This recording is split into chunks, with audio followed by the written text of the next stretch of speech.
I apologize for a little bit of silence here. I'm alone tonight, and a little bit botted out. I guess I'm trying to make sure I at this. All right.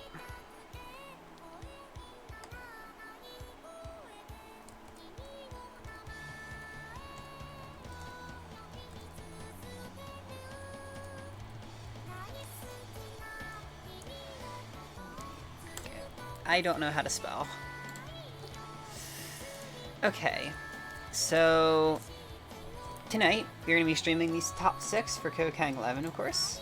We had a smaller bracket tonight, so it's just going to be top 6. Starting on the winner's side.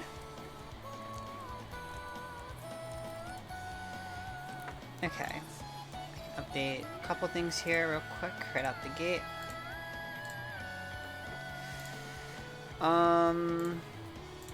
Alright, we're going to be starting with Corpsvette versus Jenova. Actually a pretty stacked bracket tonight, in my opinion.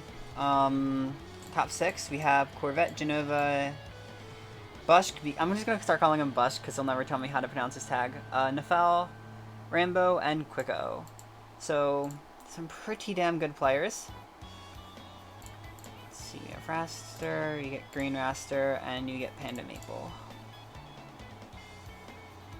Panda. Okay. I think everything is more or less right now. So at the moment, I think I only have these 2 sets from winner's side to stream. But that's okay. There should be a bunch more to upload once I get back, so I'm not too worried about that. Actually, you know what? I can download these real quick, I think, and just add them now. Or I can't, because they're not uploaded to Google Drive. Yay. Excuse me. Okay. So, Corpsvette versus Jenova it is. I might give one more minute. Just to... Oh, that... I can probably find a better skin for Jenova.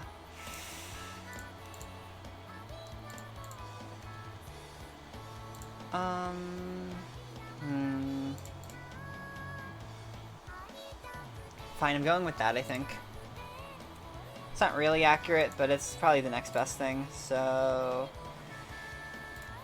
Yeah...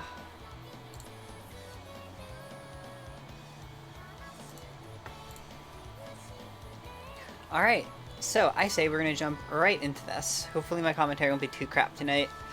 Because... Yeah, it's been a while since I've done solo, I think.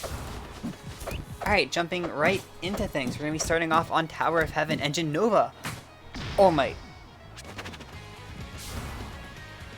My man starting the set off with a clean 0 to death. Wow, that was a lot. And going for the double taunt? So Core actually said in the,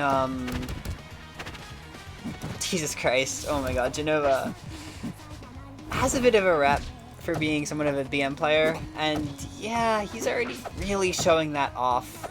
He's already done it like 4 times this game. That's kind of cursed, honestly. Alright. Nice recovery, but Core just using the F strong, trying to cover the corner. And I feel like the pace that Core has been playing at's really slow. I like how Core uses the Lily to get their vertical seat shots. And Jesus Christ, Jenova taunting and wasting a stock for it. Wow, that's very Jenova. That's all I'm gonna say about that. It's really not all I'm gonna say. I'm probably gonna come back to this at some point or another. For the time being, it's all I'm going to say about it, that's for sure. So kind of chilling back right now. Getting a lot of uppercuts.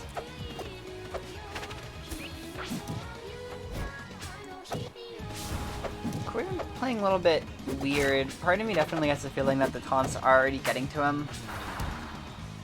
So we're going to have to see how the mind games play out throughout the set. And you know how they affect Core over time. We're trying to Falcon Kick right through Lily, and it's not really working out for him. Getting Galaxied. Hello, Hatsune Miku. From Hatsune Miku. That's not what Miku's from. It's gonna be one of those nights, guys. It really is gonna be one of those nights, I think.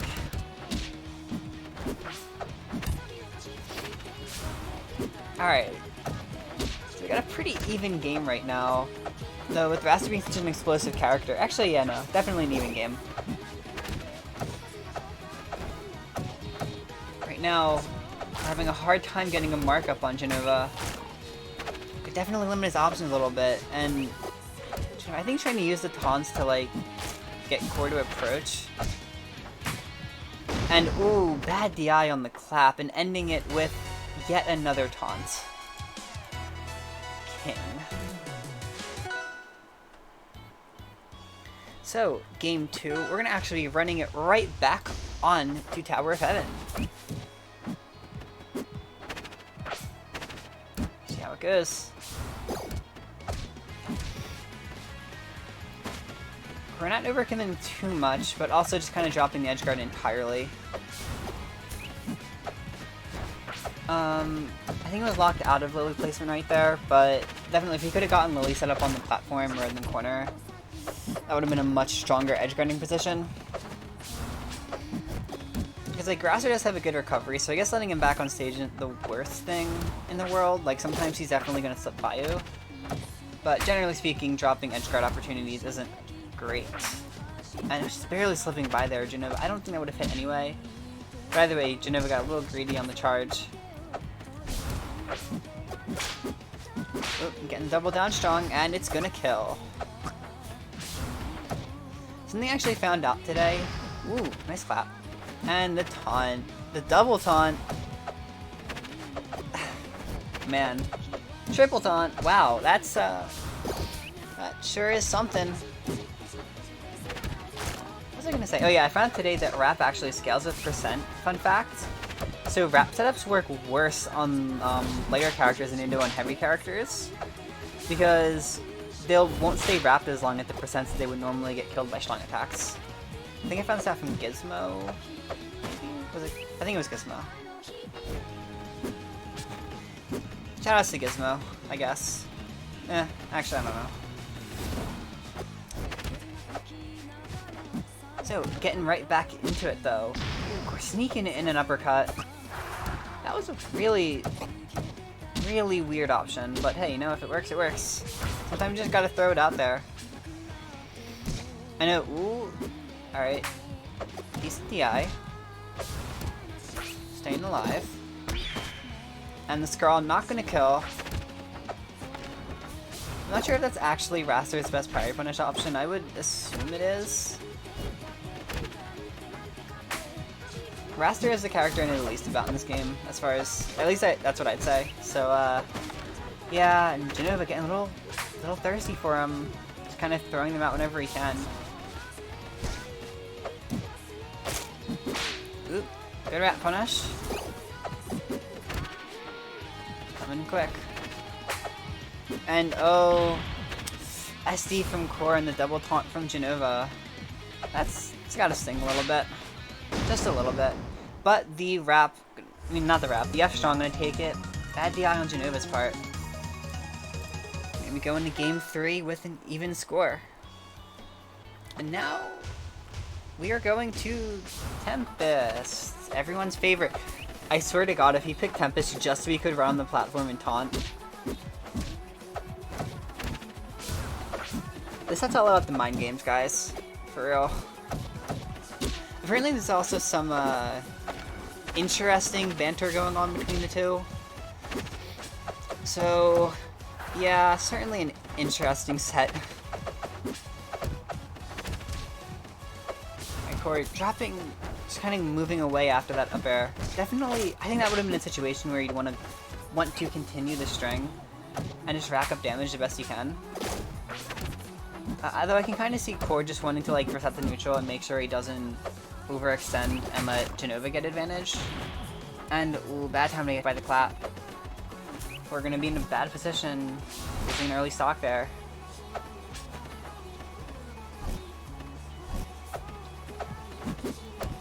Core's getting a little bit desperate right now. Just kind of throwing out strong attacks and hoping one of them will hit Jenova and send him to an early death. But Ras has got the speed to maneuver around them.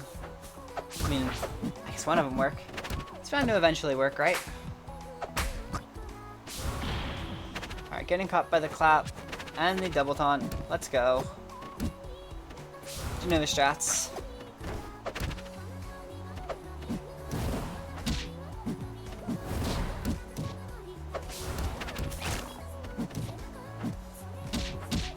Ooh, nice little string coming in.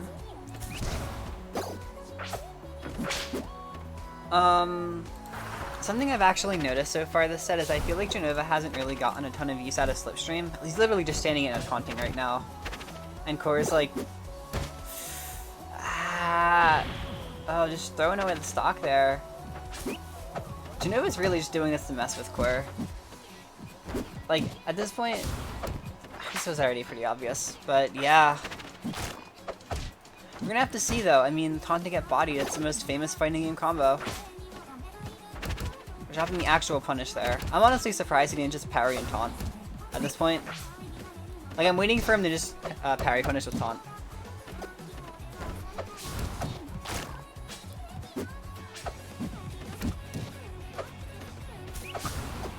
Actually though, yeah, as I was actually trying to say, even though I don't... Ooh, Core taking the game from the jaws of defeat. Jenova's taunting could be getting to him here, causing Core to take the lead. Alright, Jenova's going to be going back to home field advantage right now, taking things to Aramata for game 4. Oh yeah, okay. I don't really know like how Slipstream is effectively used. One thing I've noticed is, one, Core's been able to consistently parry Slipstream, so like a good chunk of Jenova's Slipstreams haven't actually even come out. And in addition, I feel like very few combos and like neutral wins have come from Slipstream. That might be something worth working on, just kind of getting more use out of this slip. Trying to give advice best I can here on a character that I don't know anything about. It really do be like that sometimes. Scraw. Alright. I believe Scraw has like a ton of knockback growth, so... Ooh! And the wrap hit. Take that stock.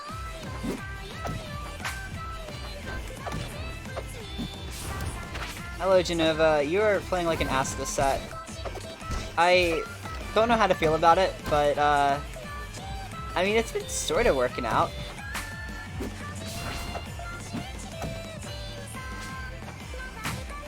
Do I want to know your explanation?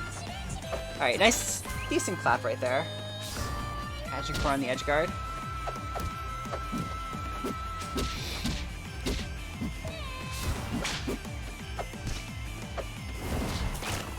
Oh.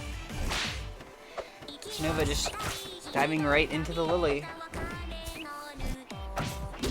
Oh, actually, Jenova, I did see this. So you're doing it despite core specific. Okay. Okay. I actually do think I remember this interaction.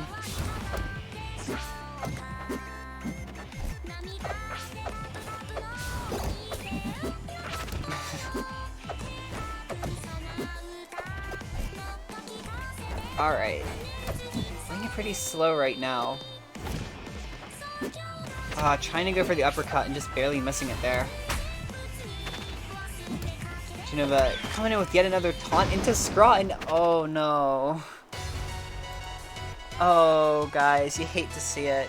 You hate to see it. We're going to game 5 here. Jenova's taunts carrying him through this set. Going to Ethereal Gates for the last game. I mean, it's a decent Naphel stage. Kind of makes sense, play a little bit safe, just really, you know, Core probably really wants to make sure he can bring this home. We're coming in hot with the fares. Not getting too much off of it.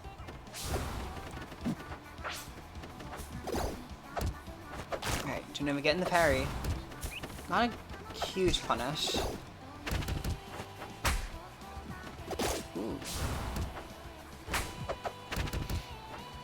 Force slip by here. Ah, just barely getting past. And parry down strong. I'm gonna take Jenova's first stock.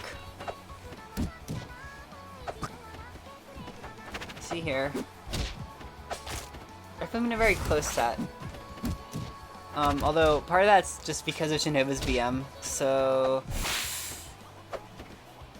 it's interesting that we've even gotten in this situation in the first place. Oop, the bad DI. I'm gonna get killed across the stage from the clap.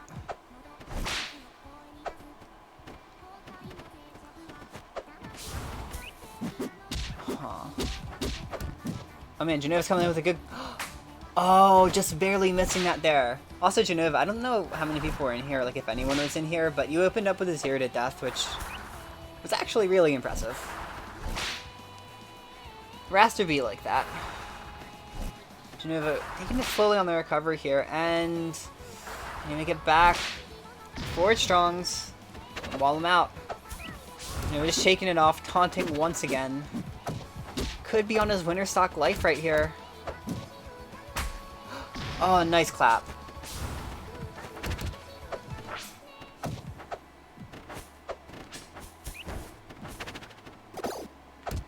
Bad down tilt, getting parried. It's actually really... This is like a last game, last stock. Pretty much even percents.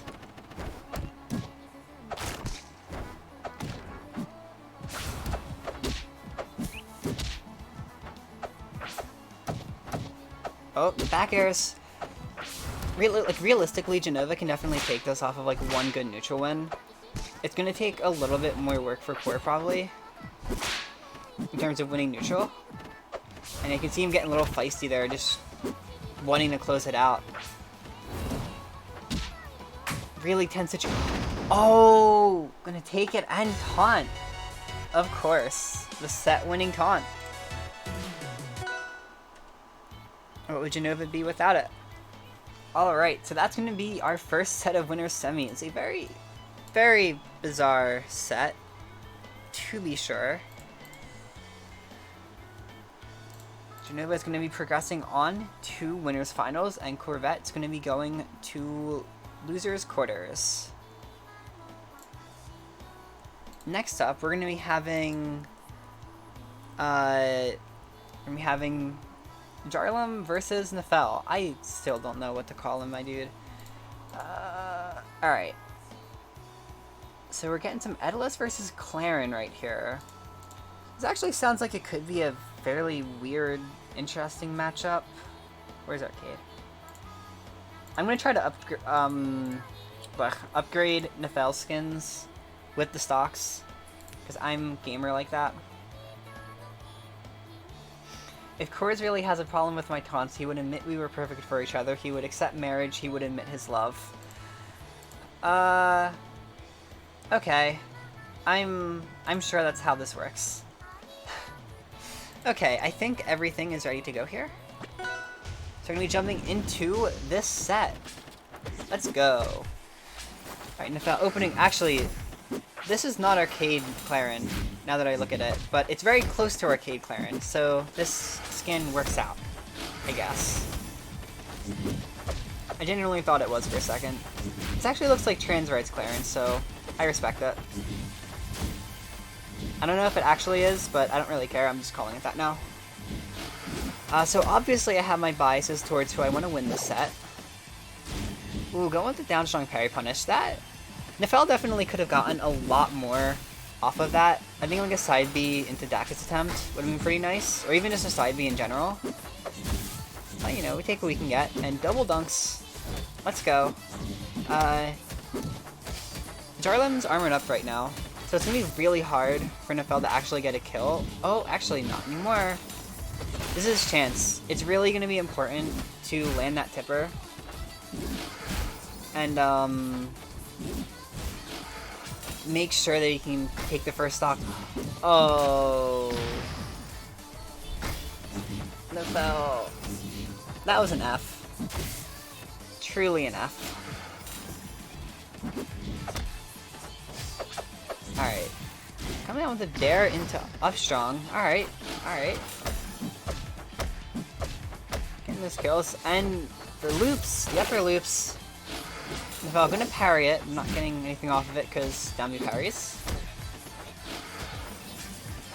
I definitely feel like Naphel has like the lockdown on a lot of Jharlem's offensive habits right now. Really shutting down a lot of his attempts to go high for icicles. And ooh, but getting hit by the Dak is there. Oh yeah, I was gonna say, it's also gotten a lot of parries. So, good job, just getting the lockdown on the offensive habits. No icicle parries, though. Oh, that was very close to being tragic. Oh, and, well, tragedy struck in another form. Jharlem's suddenly behind because of that SD. And Naphel trying to shut him down with the up strong, but getting killed instead. Guess we take those for Jharlem.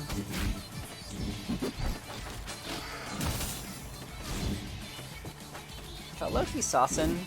I mean, look, Naphel's got the trans rights clearance skin. I don't really know what else you'd...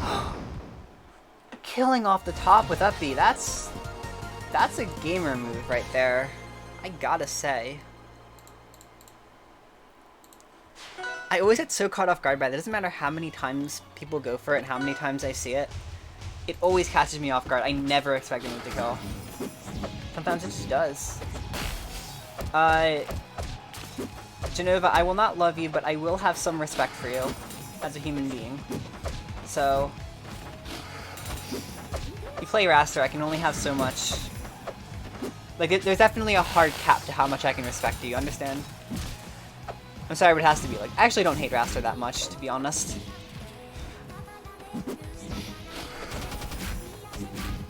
Arcane players, though. Getting the dunk. Let's see if he can keep it up. Ooh, another one. And Jharlem not even going for the next recovery attempt. Taking it out with the double dunks.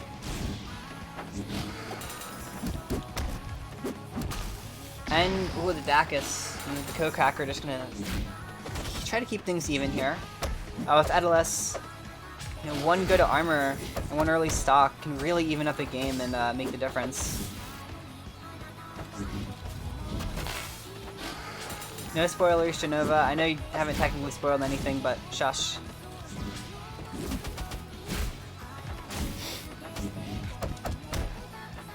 Alright, jab's gonna send him behind. Ooh. Getting killed by the hammer, you hate to see it. Hey, listen. Jenova, to be honest, it wasn't that bad. It will never be as bad as my co-caster spoiling Grants. Sorry to call you out again, Net, but yeah. So at least it didn't do that. Alright, but Jharlem coming in with the icicles. I like how Jharlem's using the icicles for offense here, just kind of trying to approach with them. To be fair, Jenova, it was fairly obvious who was going to win, but yeah, that was pretty bad. And Jharlem's iced up right now. This could be a difficult situation for Naphel to come back from. Ooh, just barely getting past that. Right here, like, I feel like Jharlem could have really easily... Ooh, nope, the ice is gone, never mind. Is that gonna... Okay, not quite. And alright. Oh... Again. Jharlem kind of throwing away a few stocks that game. I'm not really sure what was up. Maybe just wasn't reacting well, wasn't really feeling... I don't know, man. There's some really sus stocks, though.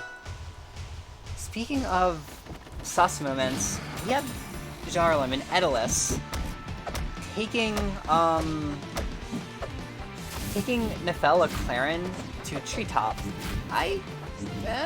This seems like a weird stage decision to me. I'm pretty sure Edeli usually hate Treetop. Excuse me. But yeah, whatever works, I guess. We're gonna have to see. This is Jharlem's winner's life right now. Which is why I'm really criticizing this decision. Is like, this seems like a big risk to do against Clarin. Because Clarins love Treetop.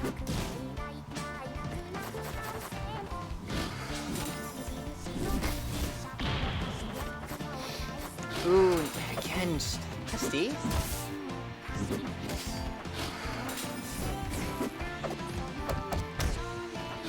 G Club, who are you?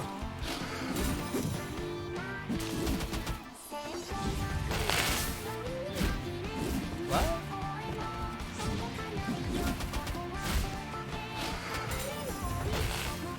Alright, well.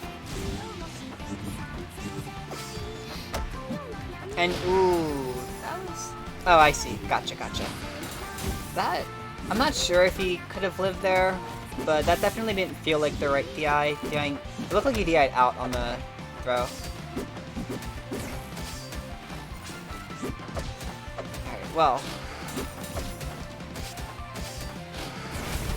And once again, getting the fun zone up, but this time in a really weird spot. Doesn't matter too much. Ah, gotcha. Clockwork.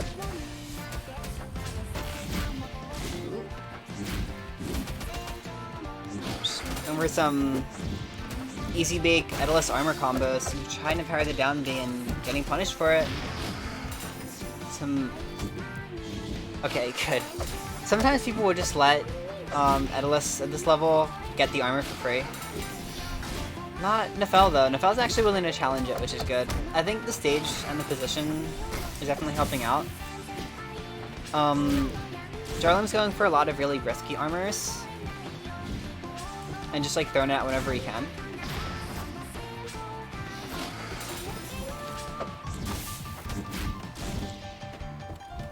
Right here. Definitely a big moment. This is Jharlem's winner's life right here. Can't make something happen. And, oh, I felt overcommitting. Thinking he could reach him, but Jharlem going really high up.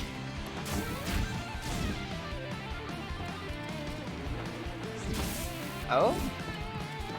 Just barely living. Oh, misspacing the dunk. We haven't actually seen too many misspaced dunks, I feel like, from Naphel. And, oh no, he's got the armor. This could be bad. It's really... Jharlem's got to make something happen right now, or else he's out. Well, he's out of winners, at least.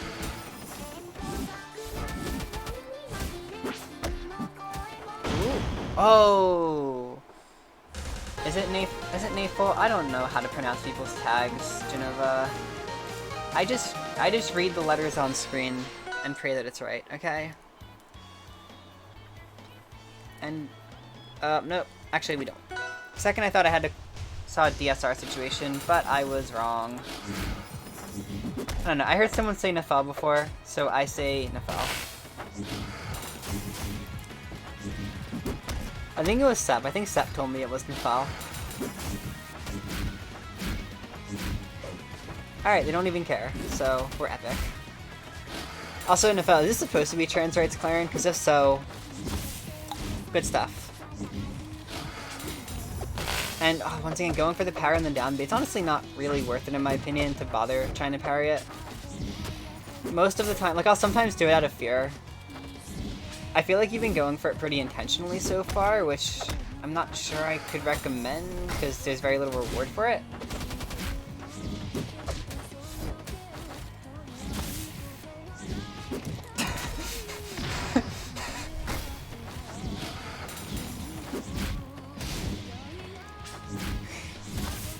Okay.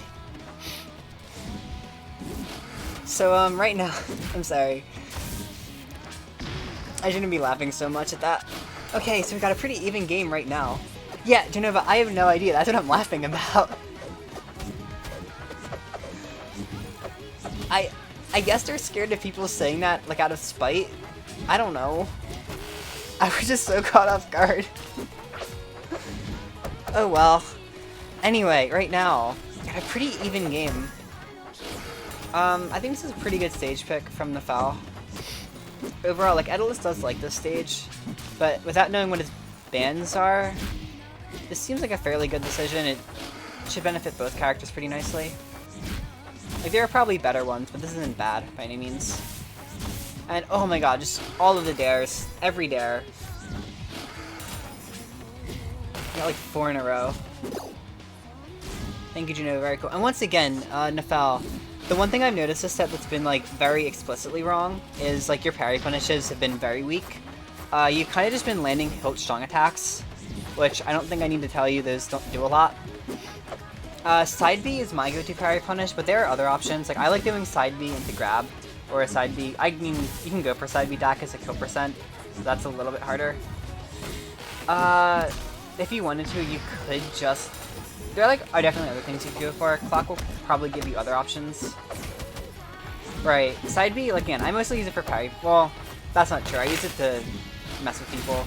But its best use that I've seen is for parry punishes. Clockwork can probably tell you more about Clarence's punish game, because that seems like your big issue right now, is like your punish game... Well, you get a lot off of dares, but your parry punish game is like non-existent, basically. That was, I mean, you really spaced at that time, and it got the kill, so I mean, hey, I can't really fault you for it. Because I actually don't know if Saibi would have gotten the kill there. I feel like it would have, but I don't really know for sure. Hey though, you won the set. Woo, let's go, Naphel. Going into winners finals. We're gonna be seeing Jharlem again in a little bit. In something.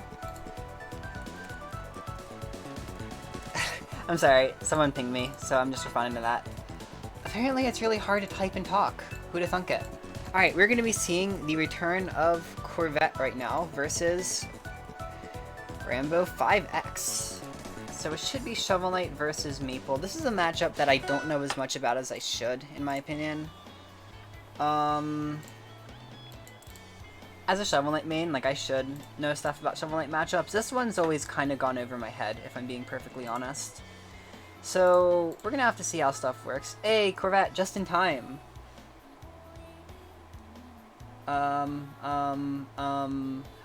Help. Panda Edalus, where are you? Panda, no, that's Arcade. Gah. Alright.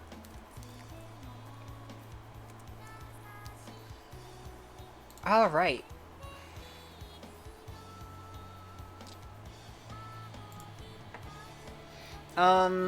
Brain machine work. I have to save replays. So chat vibe. This is the first set. You absolute buffoons didn't zip your sets before you put them in drive. So now I have to zip them. Grr, injury. I have that. I don't have that. I'm not sure if I want to do winners finals before after losers quarters. I'll probably do it after tonight. Actually, I'll do it. You know what? Nah, I'll do it.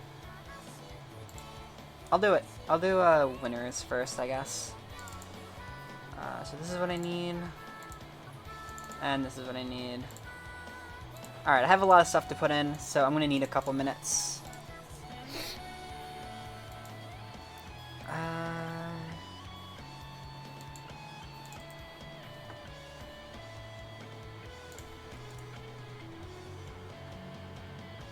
Oh, that's not what I meant to do.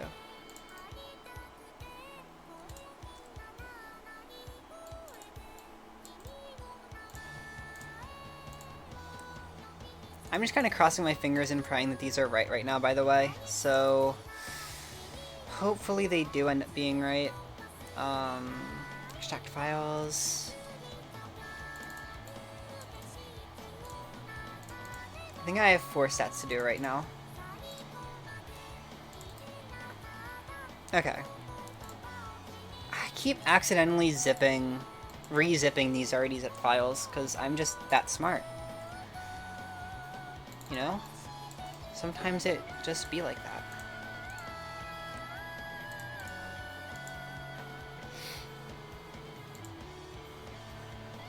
Let me make sure I know what I'm missing here.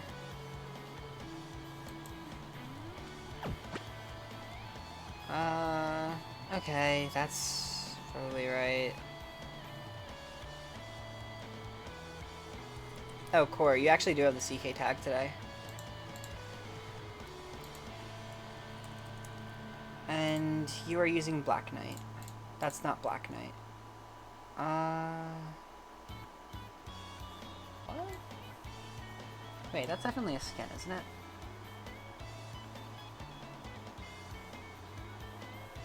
Am I stupid or dumb? I could have sworn this was a skin. That, like, everyone had access to. Did you miss it? Okay, it's called gray in the files for some reason. What am I missing here? Alright, I'm missing that one. Gotcha.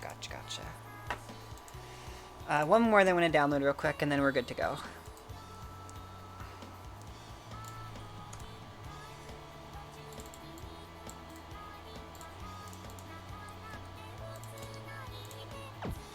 Okay, so to get into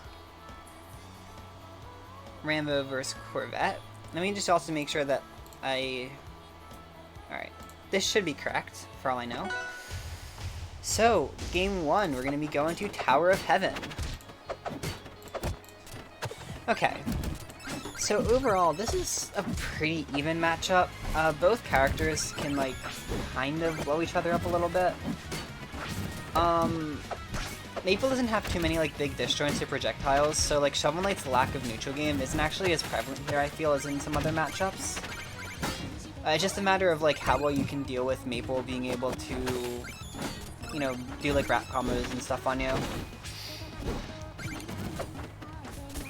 With Maple being light, too, like, Shovel Knight can sometimes just kill early, because that's how his character can be. Well, it's hard to say, you know. This is a matchup that I just kind of play, and I hope that everything I'm doing is right.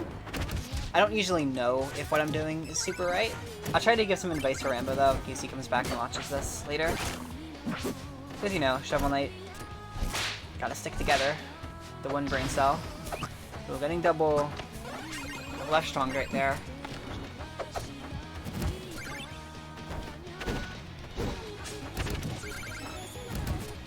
Alright. Ooh, I like the patience there. The problem is, like, obviously just not reacting to the tech roll at all. Like, what it seemed like he was trying to do was react to the tech and try to punish. Which, like, it would have been hard to react and punish on tech out, I think, but I'm gonna just let him get away for free there.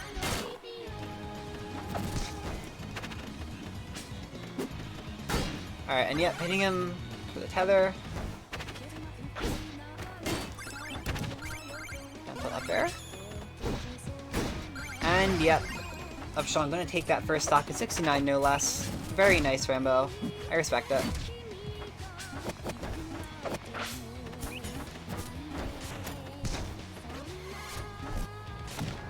Ooh, very awkward in how you come down. So, like, Dagger is definitely useful in this. Naphel has a hard time challenging Dagger, and you can use it to try to keep toe-to-toe with her mobility.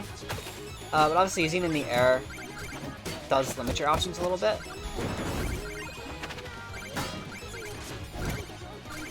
A little something going right here, and ooh, everything about that was just strange. I respect the use of Dynamo Mail.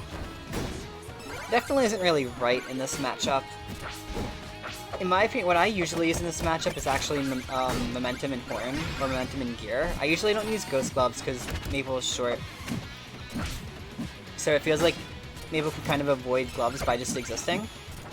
No, maybe I'm just bad. I usually use Momentum Gear in this. Sometimes Momentum Horn, but I think I can just get neutral. But obviously Horn carries its own risks, as does Dynamo. The thing about Dynamo, right, is like, there's nothing in this matchup that you can really pogo off of. So even if you were gonna try to use it, it's not like you have to worry about Maple throwing projectiles at you. Though it's possible, Rambo could prove me wrong and get some funny Dynamo kill, and then I'll probably scream, because Dynamo kills are very funny. Or, you can get Tether down strong. First game going to Corpsvette.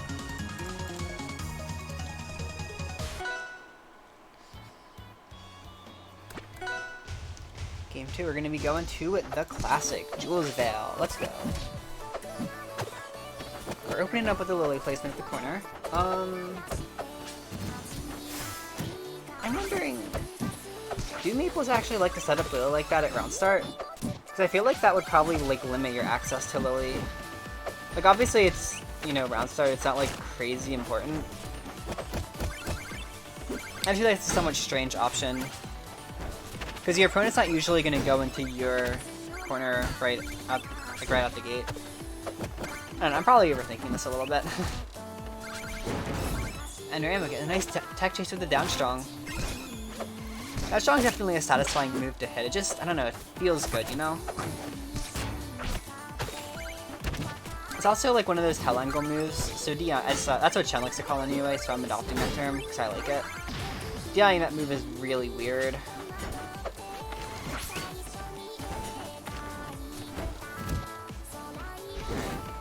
Anti-air there with the up tilt. I wonder if Rambo was trying to like jump cancel that right as soon as he let go and just missed the timing. Ooh.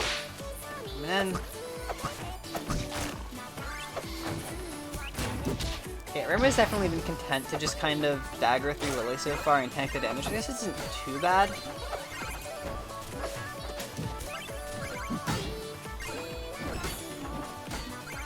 Huh. Alright.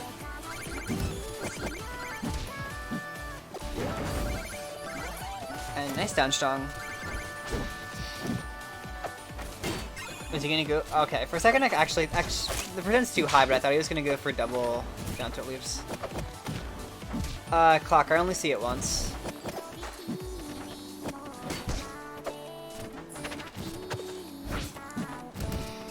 And it's just fading back with the bear. That's definitely a strong tool in Shovel Knight's arsenal in this matchup, is like just fade back bear.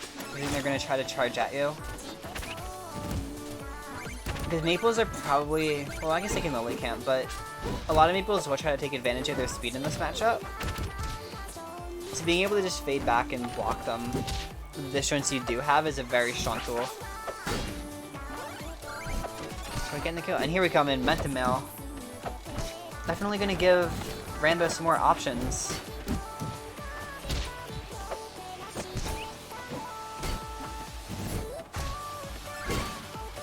Ooh, weird hit of the up strong, but hey, if it kills, it kills. Another thing, but I also actually don't think I've seen Rambo ever parry Lily.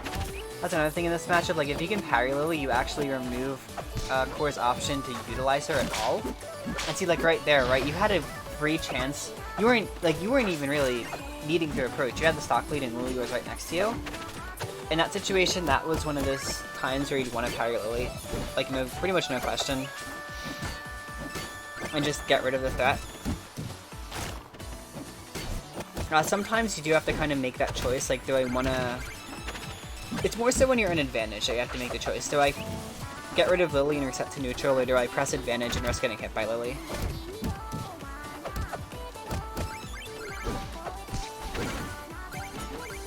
Gotcha, Core.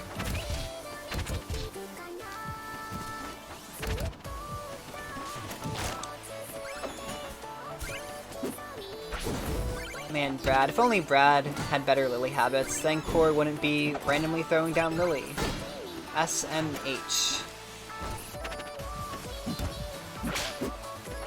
And that killed? That killed, okay. I'm a little bit honestly taken off guard by that killing. Wow. I mean, with Momentum right, I think he'd have a little bit more life to work with, but no. And Rambo, I'm gonna once again put in a Fire Flare. I find it interesting that Rambo's only stuck to starter stages this set. A lot of S's there. You know, I find it interesting. Not really taking any risks with his stage choice, and just kind of opting to keep it simple. I don't know what Core banned, of course. So I can't be like, oh, why aren't you picking this good Shovel Knight stage? Especially because Shovel Knight stages... Right, like, Treetop is good, Hideout is bad. There you go, that's how Shovel Knight stages work. More or less. There's a little bit more to it, but it's mostly just that. Like, Shovel Knight obviously can go pretty much anywhere and succeed. Versus Maple, for a while I liked Fortress, but apparently Maple also likes Fortress, so I'm kind of rethinking that pick. This is a side effect of the fact that I use gear in this matchup, which I haven't seen Rambo do at all yet. He actually hasn't really used any relics at all. Right, like he bought one first game and didn't get to use it. Which I can respect going for armor first, because I'm one of the few Shovel Knight players that also buys armor first most of the time. So I kind of get it. The main difference is also Rambo actually hasn't fished at all. So Rambo's money management has been pretty sus here, where a lot of the time you just don't have enough gems to do everything you want. If you're not collecting gems fast enough, it becomes a lot harder and you do kind of have to make the bigger choice. Like, I feel like if you're low on gems, you actually probably get more from buying Relic first. Right? Gear gives you a lot of neutral, basically a neutral tool that can shut down Maple's movement, which is one of Maple's biggest strengths. And yeah, I think Rambo not being able to incorporate that is a big reason he's been so far behind here. It's just, Core's able to rack up the damage and get the early kills. And Rambo doesn't really have any neutral tools to be able to stop Core from getting in those good positions. And not doing the up air recovery right there, almost costing him his life. I've SD'd on that so many times, not recently, but I used to all the time and it was awful.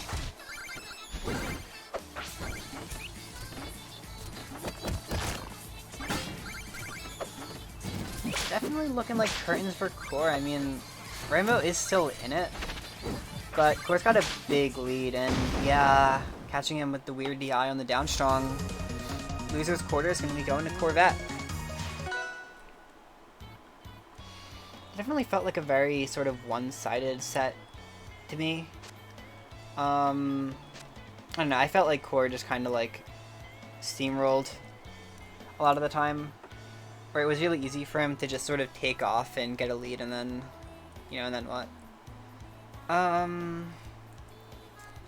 Hopefully Rambo watches this back, is able to take some advice from that. With that all being said, we're going to be jumping from one Shovel Knight to another, having Kwico versus Jharlem.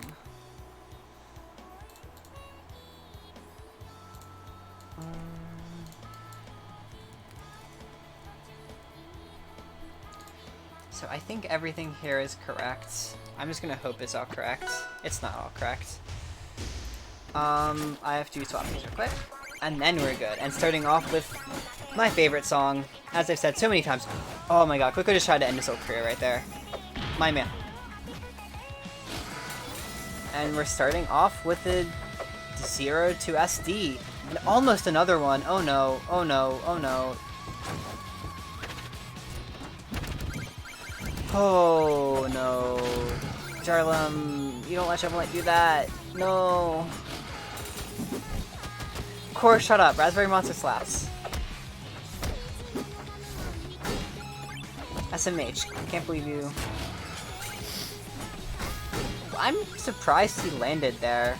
And, oh, almost getting the reverse edge going quicker there, but Shovel Knight recovery is goated.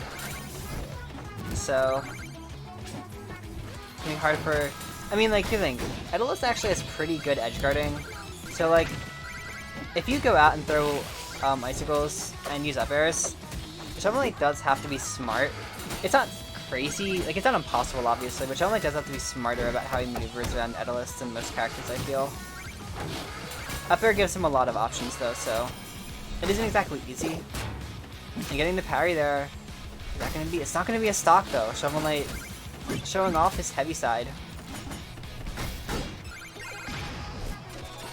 I don't know Miss Pumpkin's Comical Dream, I'm gonna be honest. I'm gonna phone my Miku expert real quick actually on this.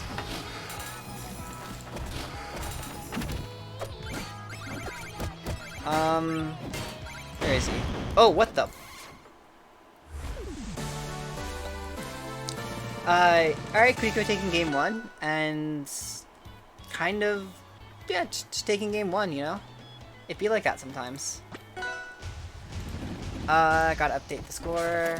We're gonna be going to Forest Floor for game two. I like this choice from Jharlem.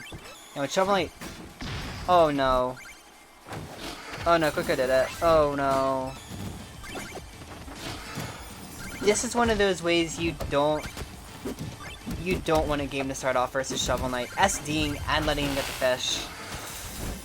Alrighty, things are looking a little bit grim. I mean, like, Idolist can just do his stuff. Jharlem's definitely not out of this game. It's just looking a little bit grim, especially with this matchup being as skewed as it is. Alright, one of the most skewed matchups in the game. Yeah, this is gonna be really rough for Jharlem.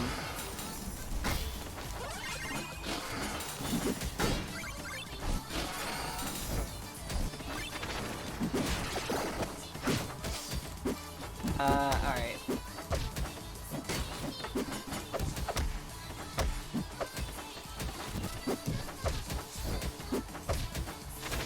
Coming in, I'm getting a lot of dash attacks, really just controlling the ground space here, making it hard for Kwico to do anything.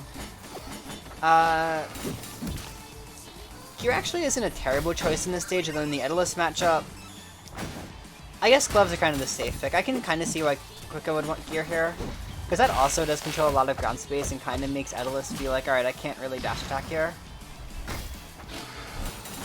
Also, Core, just so you know, the Miku expert said it's Raspberry Monster 100%, so yeah. Got him.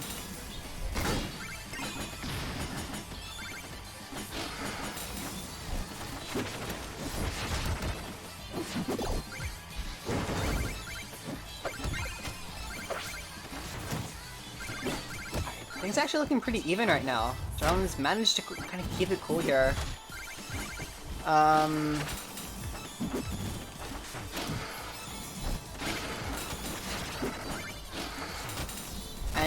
getting up the armor. As you can see, I get easily distracted, so I am going to try to stop being easily distracted. Because that's how focus works, right? And getting a little greedy there with the forward strong. This is Jharlem's chance to take this game. I'm really surprised this is as even as it is. Not even. This is kind of Jharlem's favor right now. Considering the armor and all. And oh no. The whiff forward strong. That is a tragic way to end a game, if I've ever seen one. Well, for game 3, we're gonna be going to Ethereal Gates. See how this thing works out.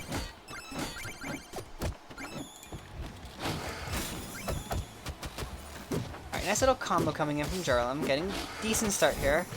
And I like how right off the gate he's already got a lot of ice on the stage and really pressing the advantage he's got. Ooh, I don't think... Yeah, Kwico definitely wasn't expecting to get spiked there. Because that probably wasn't a crazy hard tech. I don't know. I'm bad at teching. I probably shouldn't be criticizing people for this. And catching with the F strong, but Jharlem playing it heavy, just barely living it there. And I feel like Jharlem is getting a little bit too greedy for the down Bs right now. Kwico's really catching him on a decent number of these. And he's guys are going half and half. Like sometimes Kwico's getting greedy, sometimes Jharlem is. But overall, I feel like the main thing here is that Kwico's got kind of down Bs on lock, right? He knows when Jharlem's going to press the funny ground pound button. And so even if he doesn't react to it correctly, he's still ready to deal with it in one way or another. Well, right there it kind of just affected it, but for the most part he's ready to deal with that. And, I do question the use Anchor to recover right there. I don't know, I do use Anchor too much as well. I use it as a bit of a crutch. Like right there, it feels like you had other resources. I don't know. Maybe I'm being too nitpicky. But trying to give advice where I can. I think using Sabi to recover there would have been pretty helpful. And in general... Ooh. Catching the roll behind. Almost an early stock loss for Kwico, but he has momentum now. He can keep up. And alright, nice catch on the air dodge right there. I actually really like that option. Kind of like, if you're gonna air dodge into me, well, I guess Jharlem could have air dodged away, but that's pretty risky. Ooh, getting a little greedy on that, and rolling in again. Jharlem's hit the hard punish roll in, he's been going for a lot of down strongs, which makes... Oh no. Now we're seeing Kwico coming with the SDs, giving Jharlem game 3. Jharlem's got a shot here. I mean, this is his last chance. He's got to reverse 3-0 Kwico in Edalus's worst matchup if he wants to make it further in the bracket tonight. So I'm not sure if he's going to be able to make that happen, but I guess we're about to find out. Safe at this stage here, going to try and true Tower of Heaven.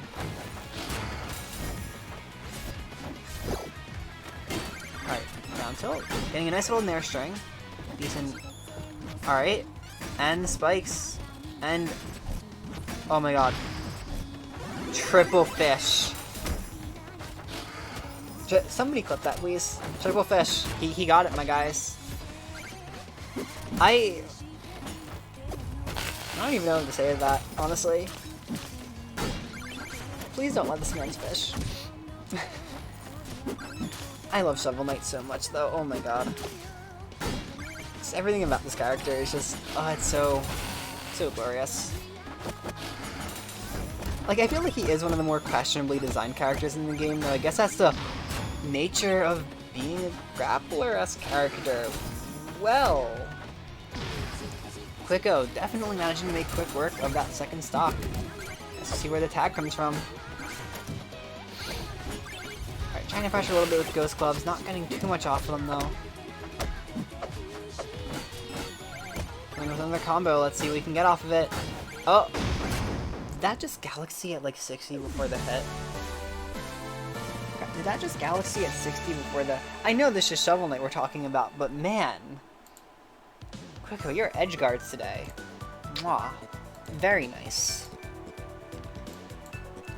So, I think with that all said and done, it should be high time we hop back into winners and take a look at what's going on in winners finals. So it should be Naphel versus Jenova.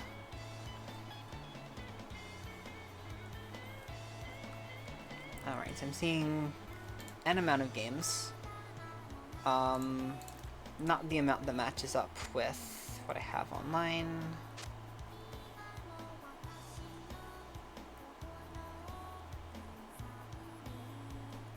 Oh, no, I'm just stupid. Alright. We gucky.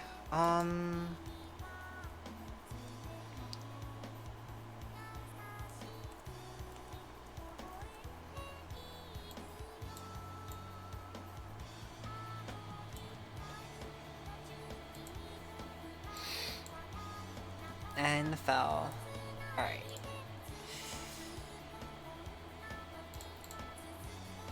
I think I used Arcade Pink. Give you some Raster skin. Purple Raster? Let's go, Purple Raster. Okay. So, with that all said and done, we're going to be getting right into Winners Finals right now. Starting off on Tower of Heaven. I feel like we've seen a lot of sets start off on Tower today. Definitely can see why for these two characters. This would be a comfy way to start off the set. And actually, I think Jenova's last set against Core also started here. And it looks like he's trying to once again just going in for the 0 to death. Not getting it this time though. And ooh, parry and scrawl. I think Jenova's really desperate to just kind of take the stock off early and snag an early lead, and he succeeds. Coming in with Scraw into taunt. Ah, yeah. Jenova taunts are back. Let's go. I was wondering if we were going to keep seeing him this set. So I'm going to think of it. We're already halfway into the stream. Part of me is like really hungry. I know I'm going to go eat a ton of pretzels after this. I don't know if that's what I should be doing with my life, but it probably is what I'm going to be doing with my life in a little bit, so... nice. But with that aside, getting back into the set, Jenova got a really big lead right now. It's going to take a lot for... It's going to take good punishes. Like, it's going to take Naphel really suddenly just getting a Goblet combo game to bring this game back. Because even against a featherweight like Raster, you have to get in those hits, and Raster's going to make it hard to actually get in those hits with how mobile he is, right? With Claren, you have to commit really hard, and Raster doesn't have to commit nearly as hard. It's going to definitely be a difficult matchup for Claren, from what I understand. It's easy to get kind of rushed down and have Raster run all over you. And once again, yeah, these punishes from the Fel are really just the big issue. Like, the rest of his play is pretty solid, At the moment, but Punish Game could really use some work.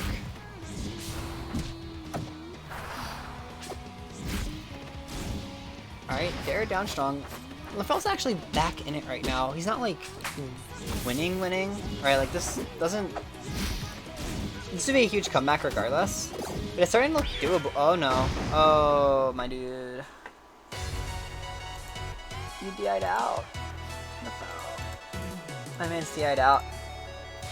That's unfortunate. That's all I gotta say to that. Just gonna be moving on right along into Game 2 on Forest Floor. I like this call from Naphel. Claire can cover the platforms really well. I feel like they give you decent mobility, and the low ceiling means you can just kind of pop faster off the top if you can line up an up strong or an up air. And I definitely think that's what Naphel wants right now, is to just take those early vertical stocks. And I've noticed the fact that Jenova actually has been taking a lot of his stocks off the side blast zones so far. I guess Naphel has as well. But it's important to note that Naphel's probably going to get more off top blast zones than Jenova is.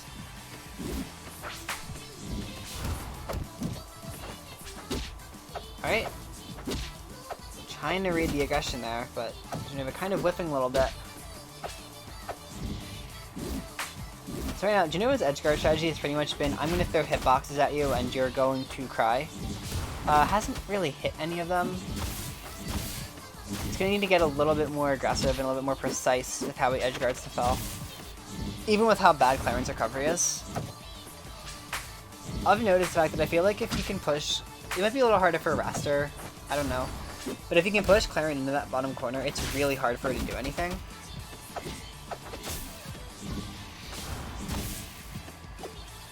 And, oh no, Jenova, now we're seeing a bit of a reverse of the last game. Jenova running into a strong attack and losing an early stock. Now down, well, 2 stocks to 1, but still a whole stock behind. That's kind of a lot to make up at this level, to be honest.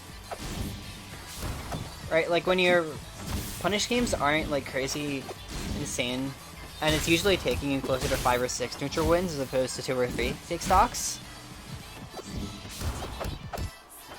Being a whole stock down, and also in kill percent, is really scary for Jenova right here. Or like one good up strong from the Naphel or one good up air could be curtains for this game. Oh, dang. Jenova might have been dead right there, but it doesn't really matter because Jenova's dead right there anyway. Game 2 going to Naphel. We're seeing an even set right now. And going to Rockwall for Game 3. I guess this is a good stage choice from Jenova. I think he's trying to be able to just kind of be like, alright, you're off stage, and if I clap you off stage, you're just gonna die pretty much no matter what. So I guess I can respect this. It just seems, obviously, you know, Rockwall and Aramata, as I always say, it's plain Russian roulette. And right now, that almost turned against Jenova. But he still managed to hang on, and we got double parry. Nice. The highest tensions. And, ooh, clipping him there with the tip for F strong. Bit of a lead for Naphel right now. I don't know. Part of me really wants to say this stage is better for Claren, but I guess Raster has a lot of space to run around here. I don't know. This is a weird stage pick. But it's certainly not hurting Jenova. He's not in the lead, but he is at least keeping pace, which is good. And as I say that, ooh, Naphel almost closing off an early stock.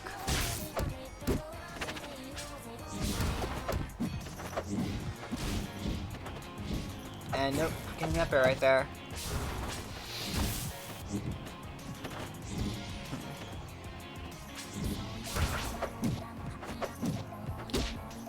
And oh, that was a really good catch from Jenova, but the percents aren't quite there yet.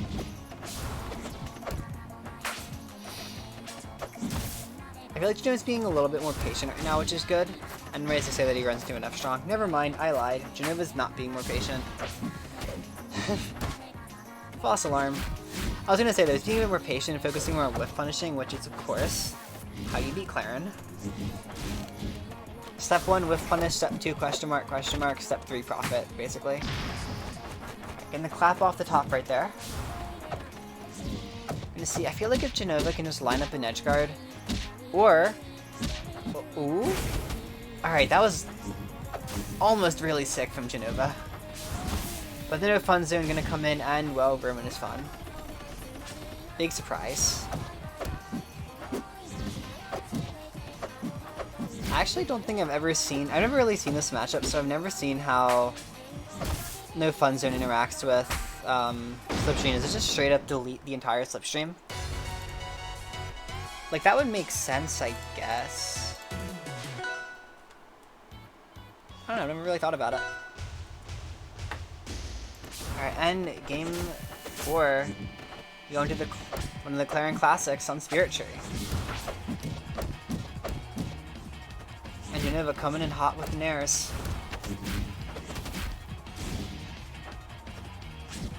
Okay, yeah, that makes sense.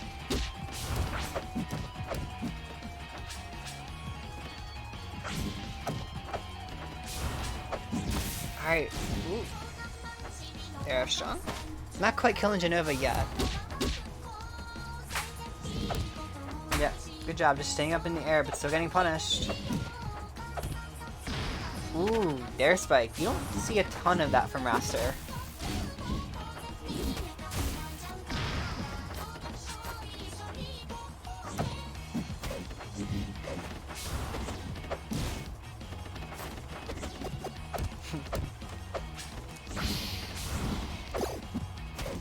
Oh, and once again, Neff for the lost parry punish.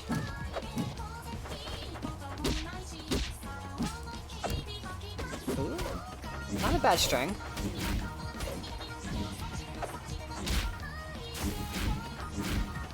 And ooh, Naphel, nice little string right there. I mean, I feel like Jenova really could have died that out a bit better. But good job just putting the pressure up and catching him with the F strong. Ooh. Ah, if you got the tipper there. Kwico, we've already seen both sides of winners semis and losers quarters. So you're on winners finals right now, and we're actually going into game 5. Without getting a lot of really early stocks that game. Keeping the pace up pretty quick. And for our last game, we're going to be going to everyone's favorite stage, Tempest Peak.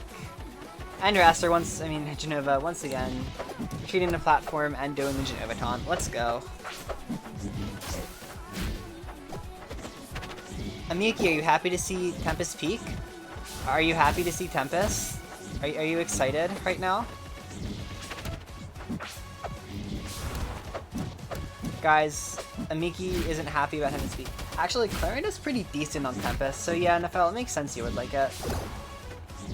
I mostly just clown Set for liking Tempest because it's really funny that he just obsesses over Tempest.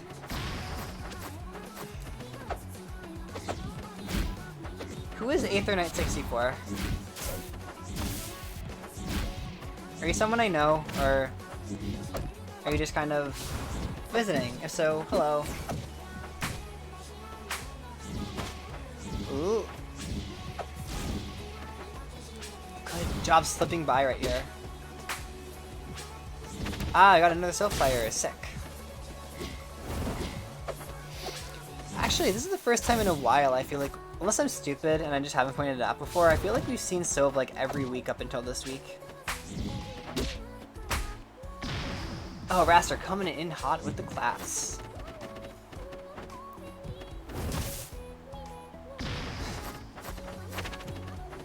And Jenova taunting, trying to collect his power for the last stock. Can he do it? Can he pull it back here? Got a nice little string going right now. And, oh, just barely not getting the kill off the top. I don't think I've ever gotten a kill with that against another human being. Alright, and actually managed to have a really good start to that last stock. Both players on their winner side here. Next stop, we'll be progressing into Grands.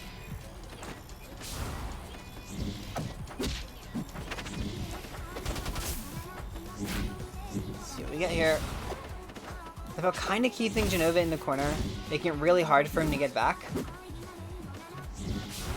Jenova not being too aggressive, only getting hit with the no fun zone. It's definitely doable for both players still. Okay, that was a really slow recovery. I got scared for a second. And the bad DI on the F strong. Game 5 gonna go to Naphel. 8th or Night, you should. If you're eligible and you like have the time to enter, you absolutely should. They're very fun. 10 out of 10 would recommend. So I think next up... Am I correct? Yes. Next up should be Kwico versus Core, right? Yep, okay. So we're actually going to have a bit of a TK team kill coming in here. With Corpsvette versus Kwico. So once again, Core having to brace the Shovel Knight Gauntlet here. Okay. And we have 3 more sets tonight, potentially 4.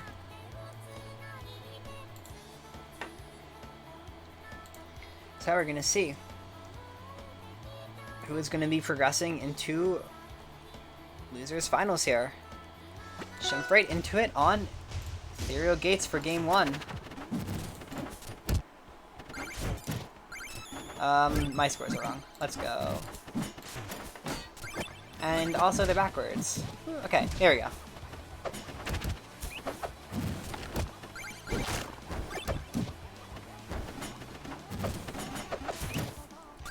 So far both players kind of staying back a little bit. Not a lot of big combos so far, just sort of the occasional stray hit. And as I say that, Corpsvette coming in, getting some decent damage. Obviously, you can get the back up right away.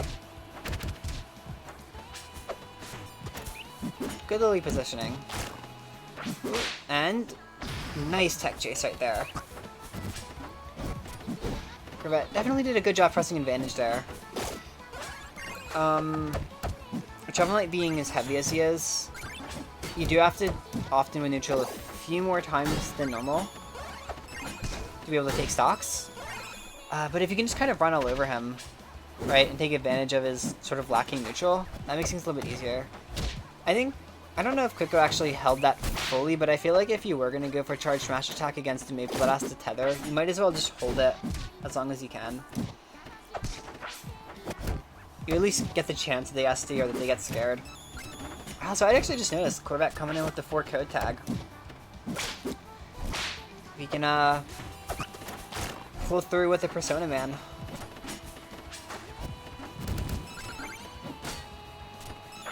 Alright, getting the roll read and hitting him with the up strong.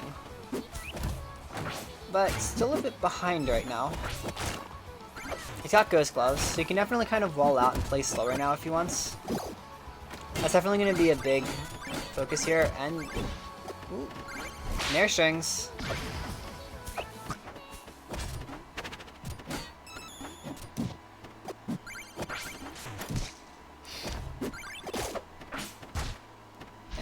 Kwico getting a nice little thing going right here. Kind of wasn't in a bad position there for a second. This is Kwico's chance to really just take the stock, and yeah, Core gonna miss the tech right there. We're actually back in an even game. See, Kwico really just waiting for Core to do stuff, not really pulling the trigger on anything when he doesn't have to, which is good. Shovel Knight is weird, and oftentimes it really is best to just play reactionary. Right, because if you neutral tools you do have are just kind of mediocre disjoints.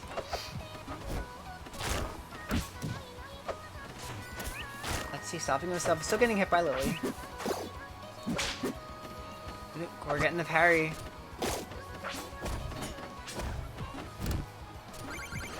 Close game so far. Ooh. Oh, not quite. Ooh, that could have been it. We're missing the rat punish.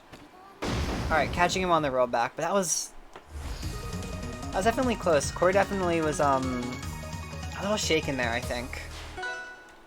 Kind of, you know, put on the end of his rope, so to speak.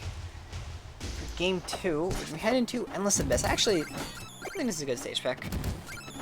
Limiting Core's ability to kind of play solely on plats. Alright, because it really can be, that's kind of where she's most annoying to deal with. I'm just going for the down strong punish. Down strong actually deals the most percent damage of all the Shovel Knight strong attacks. So if you're not going to try to parry punish into a combo, that's the safest way you can get the most damage, generally. Catching with another down strong. Alright, air dodging through that time. Core actually using the anchor to almost get back, but... Alright, good tech. Starting to catch on a little bit. And almost SDing right there. That would have been unfortunate. We still got a good lead right now, and yep. F to left strong. He's got 2k gold, or 2k gems rather. I'm wondering what he's gonna spend it on. Because earlier we saw him going for a lot of armor first. But so like he's been doing more relic first, the more games we've seen from him. So it is possible he's gonna try to bust out. Oh no, going for momentum now. I guess that makes sense.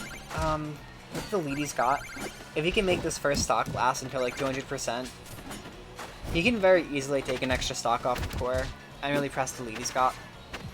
Ooh, good DI on that, knowing what Core's going for. Making sure I can't get hit. Ooh. Oh, I don't... Huh. I'm wondering why Core waited there. That seemed a little bit odd. Alright, catching with the down strong, and as I said, with the help of momentum now and the extra weight, Kwico is really able to make these stocks last for a very long time. Remember, Shovel Knight has close to the same weight as, like, base Edalus, or rather, like, no armor Edalus or Crag with momentum now. So he's gonna be living for a very long time, especially because he has a better recovery than either of them.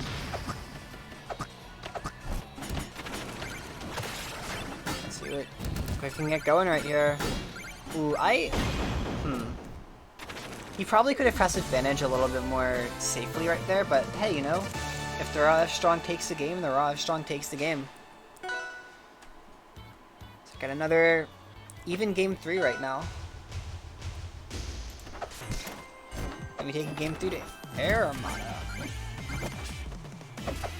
Excuse me, I'm gonna need to get water after this set, because my throat is hurty right now. I'm sorry, guys. So yeah. I guess Intermadiate kind of makes sense here. Yeah. I guess if Core can try to get some like early kill at the top of up air, that's probably what his goal is. We haven't really seen him go for too many uppercuts this set. I've seen him get share uppercut kills, but not against Kwico. Not very many against Rambo either, for that matter. I guess it's kind of just scary to challenge the big funny shovel, you know? Which is probably fair. Shovel Knight's advantage is, in my opinion, one of the best in the game. So being scared to just pressure him and juggle him like that is totally understandable.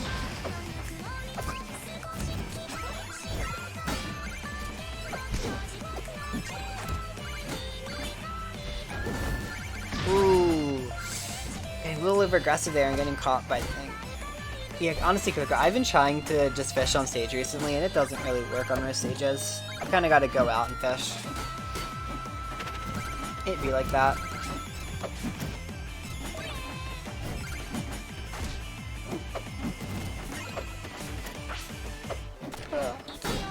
Oh, excuse me. Okay, squeezing in a gear buy right there. I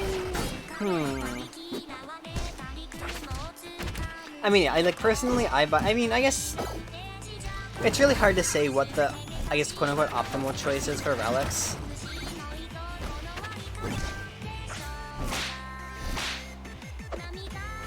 I can definitely see gear being useful on this stage. I do actually like gear in this matchup. I think it really shuts down Maple's ground movement, which is like one of her biggest strengths. So I respect going for a gear here. This just isn't what I consider a great gear stage. I probably would have been a jerk and just bought Horn, to be honest, if I were in your shoes. But yeah, that's just me liking the funny honk more than I have any right to. And we're getting a little reckless with these strong attacks right here. Kerr hasn't been like crazy behind, I feel, this game. Well, right now he is. And oh, the raw sweet spot anchor. That usually doesn't really work out, but that game, we squeezing out an early win for Kwico.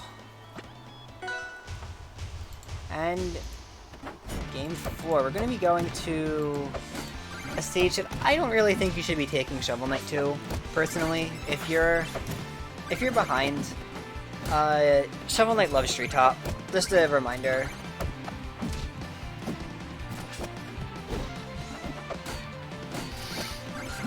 So yeah, weird stage pick from Core. I don't know if he just was like, oh, home field advantage law. Because like, this is a good stage for Maple as far as I know. It's just also very good for Shovel Knight. So it's a bit of a risky pick, in my opinion.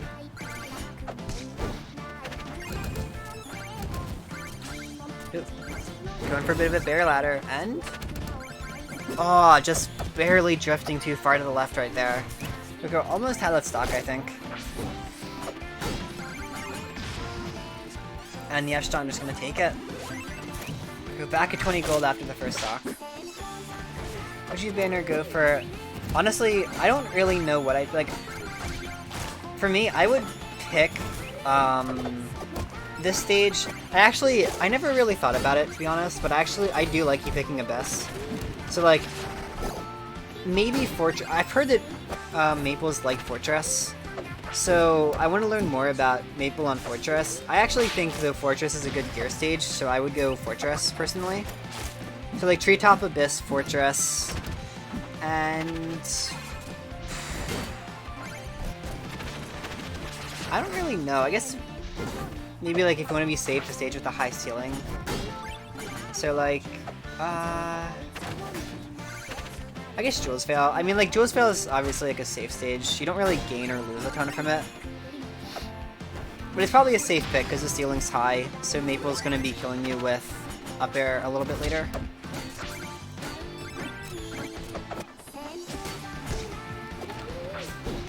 So far, Kwico's actually managed to make quick work out of getting a full stock lead here. We're really gonna have to put in a lot of work to salvage himself right now. Oh no.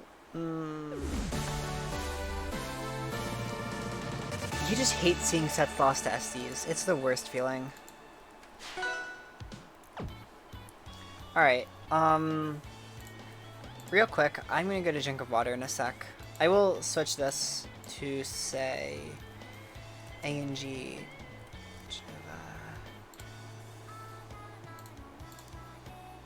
Alright. So all of this is updated. I'll be right back. Before we do our last two sets, I want a quick drink, because my throat very hurty.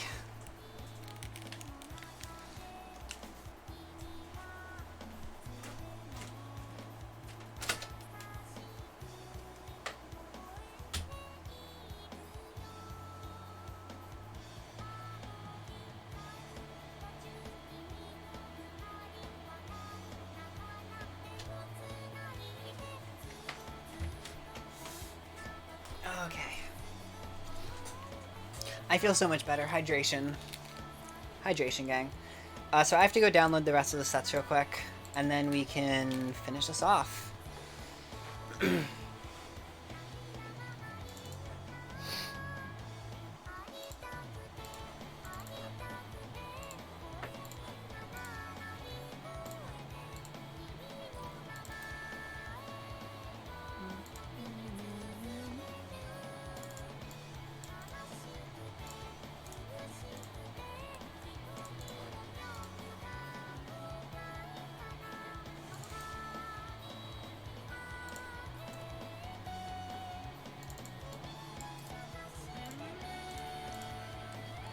Okay, I think we should have all the games now. Keyword should. I honestly... Okay. Yeah. So we have all the games now. We are very good to go here. I'm just looking around because I'm impatient, apparently.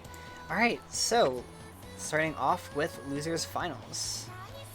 Of course, as you would expect. We'll be starting off on everyone's favorite, Julesvale. Of course, you know, the good old safe starter pick.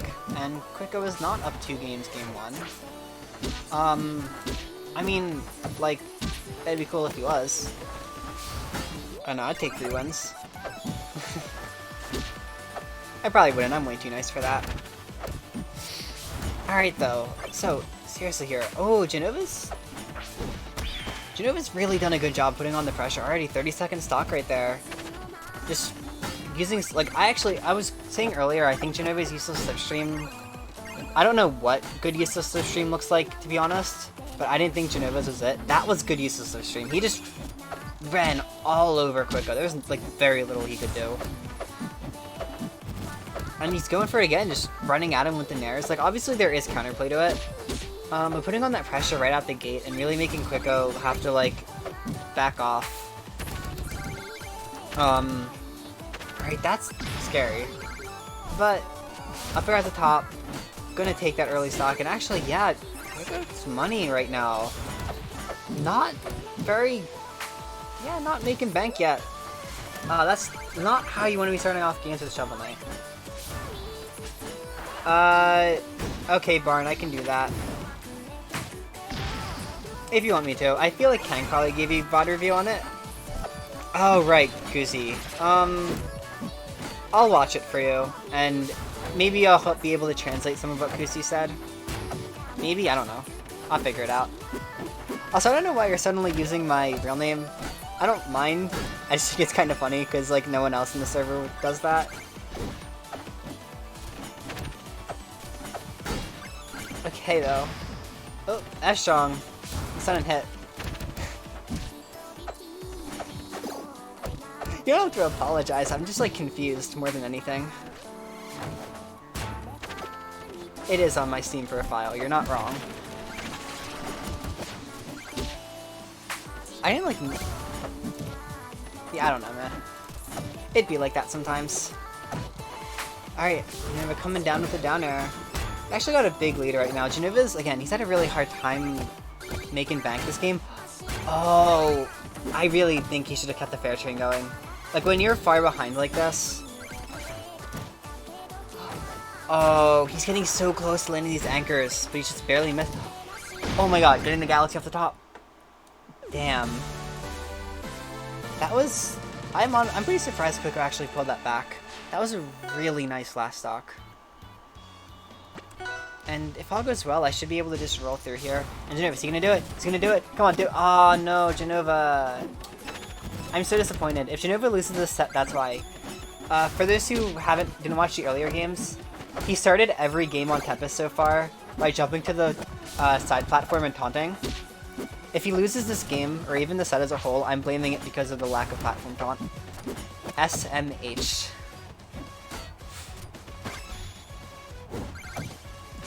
Alright, nice job slipping past the block right there. Oh, that was a big edge guard for Jenova. It kind of sucks that he dropped it. Cause like, if you could have taken that stock early like that. Oh, just going in. Amiki, did you leave after the last Tempest game? Ooh, Jenova. Leaving for Tempest. Listen, blame Jenova. Jenova's the one that keeps picking Tempest. Okay, it's his fault. Hey, I'm not saying Tempest is a good stage. What I'm saying is that it's Jenova's fault you keep seeing Tempest. He picked it both times. Don't blame me. I'm just the one showing you the content. And right now, Jenova, I think 2-stock lead over Kwico, and Did he just give up there? I think he just gave up there. I think I kind of realized, alright, if Kwico gets another, if Jenova gets another good hit on me, I'm probably losing this game. So, and look, by the way, we're no longer on Tempest. Look, it's Fortress. I'm actually, there's no way, right? We haven't seen Fortress like this entire top 6 so far. I'm really surprised. I swear to God, if you don't like Fortress either, I'm gonna scream. Just kidding, I'm not gonna scream. Miki, what stages do you like? I feel like it's gonna be sad no matter what stage people pick. And also we have Snow White Princess, so like I'm happy about that at least. Jules is the only good stage, okay. Spirit Tree, Jules, they're good stages. I don't know, I really like Fortress. I play so much Shovel Knight, this is a good stage for me. I don't know what to tell ya. I'm definitely wondering what item Kwico is going to go for here. Shovel Knight can use pretty much any item on the stage in my opinion, and just having literally one gem enough, or one gem more than necessary for the mobile gear. Really picking it up.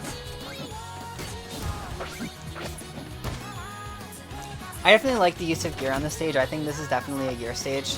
Like you can get use out of gloves and horn here, absolutely. I just like gear because it covers those top platforms so nicely, and it basically lets you have stronger control of the stage. And Kwico dropping that combo right there, but he still got a decent lead here. And again, you know, with the neutral item, right? He doesn't really have to think to hold down the neutral that hard anymore. You can kind of just press a button and create a 50-50 situation.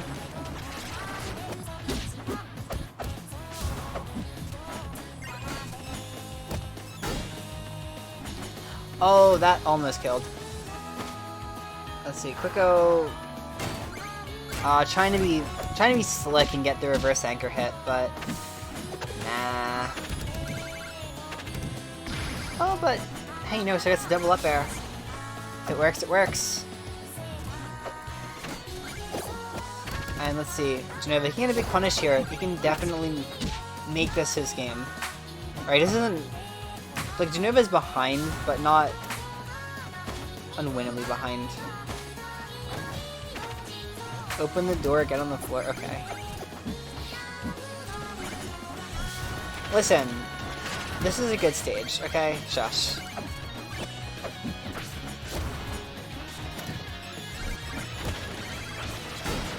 And, ooh. Kwico's trying to get a nice edge guard here.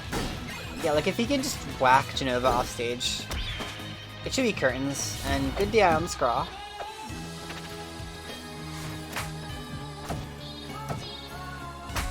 Ooh, nice read there on the drift in. That was actually, I didn't think Kwico was going to do that. Good stuff to Jenova. Managing to keep this game pretty close. Kwico kind of just needs to sneeze on him, and he'll be taking this game. But, yeah, okay, he sneezed on him. That was a little bit more than a sneeze, but, you know. You could argue. Game 4. Jenova's trying to seek out some home field advantage here. Going to Armada. Something to note here.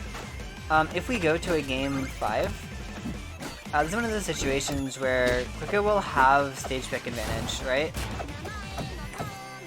Since early wins are going to be important, even if Jenova wins this, you know, Kwico can kind of try to take bad raster stages and make it harder for Jenova to get anything started. Ooh, that was some... I feel like that was just bad drift. I think he was just trying to drift out to avoid the clap, and just kind of went straight into the blast zone.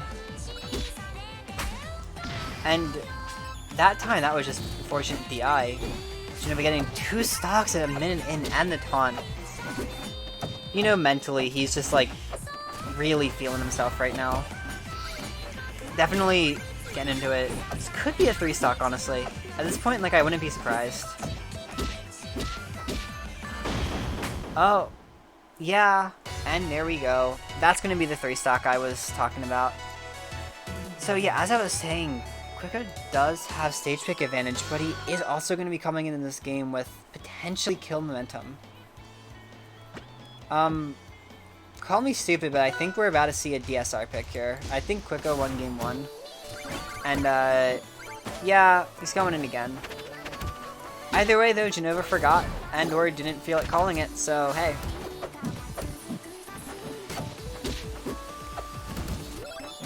X-Mainer, you need to go back later and watch this first set of this stream, Jenova versus Corpsvette. You will just die. It was really funny. I swear he taunted like 30 times in that set, and I'm not exaggerating. I had to get distracted. Jenova taking a stock, only 49% on the board.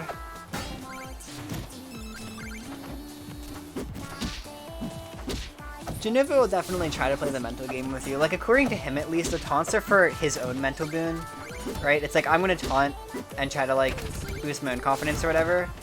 But there are times where you definitely get the feeling it's not for his own sake. It's to mess with the opponent.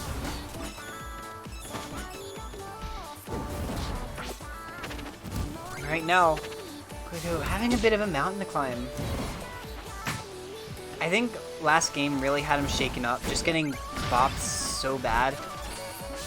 He's got ghost gloves. That's a pick. No, Gleason, I agree. I mean, like, there is legitimate strategy to BMing. It's still, like, kind of scummy, but if it works, right? I know Kwico's behind, but I mean, one good edge guard could even this up.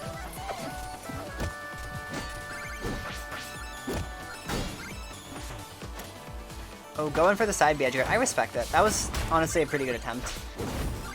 That's something I really want to go for more.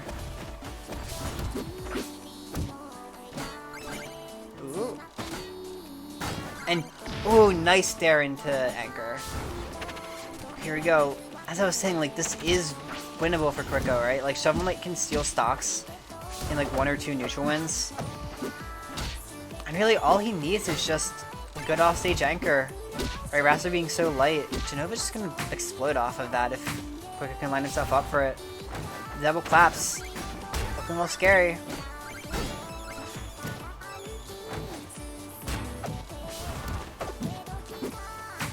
Ooh. Jenova not committing hard enough. Kwico managing to slip by. It's actually the second, I think, Game 5 last hit set we've seen so far. We've had our share of Game 5s tonight. Pretty hype. I'm just not a good hype caster. And oh, the S-Strong. Gonna be squeezing out that game. Kwico gonna be progressing into grand finals on loser side.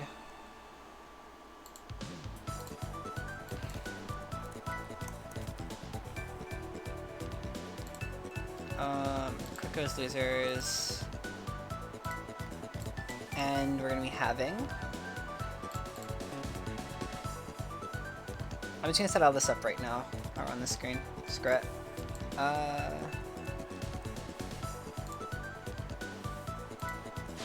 Okay. So grand finals, we have Naphel versus Kwico. Let's see how everything goes. Oh, there we go. Sick. Okay, so right out the gate, I do want to point out the fact that this is definitely a less than stellar matchup for Shovel Knight. Probably a second worst matchup, I think most would agree. People like to say that, people like to complain about Shovel Knight's disjoint sometimes, like, oh, big disjointed S-Strong. But, like, Clarion is the real, like, Clarion and Sova are the real disjoint characters, so anyone with, like, better disjoints than Shovel Knight often actually give him a lot of pain. And yeah, this is a somewhat unfortunate situation for Kwico to be in grand finals in a losing matchup and on loser side. But we're gonna have to see. It's definitely not unwinnable. We've seen Kwico make main a bunch of times, so him winning Inter wouldn't be all that surprising. But, you know, Naphel could be popping off right now. You never know.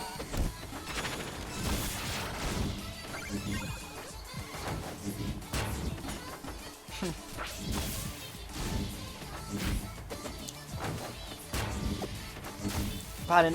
Naphel shut up. Naphel, how many of the Shovel Knights in this bracket did you shut down? I think there were 3 in Inter tonight. How many did you... Actually, you know what? Don't say that. That could be spoilers. You never know.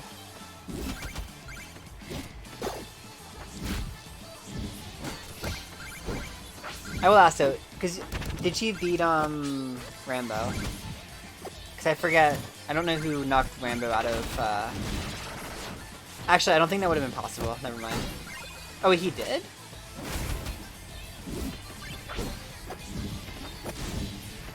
Oh wow. So, Naphel has faced all 3 of the Shovel Knights in this bracket. Huh. So we're gonna see if Naphel can keep up the winning streak rather against the Shovel Knights, or if Kwico can be the one to break it. Right now, Kwico's not crazy far behind, but it's not looking great. Shovel Knight did sound unfun. But Naphel coming in with the taunt. Clarence taunt's kind of lame though, to be honest. It's not awful. I don't know. Rival taunts in general I don't think are that great. They don't carry the same iconic value that Smash taunts do. I'm not gonna, like, Rambo almost made main today. I actually thought he was gonna make main for a second, and then he didn't.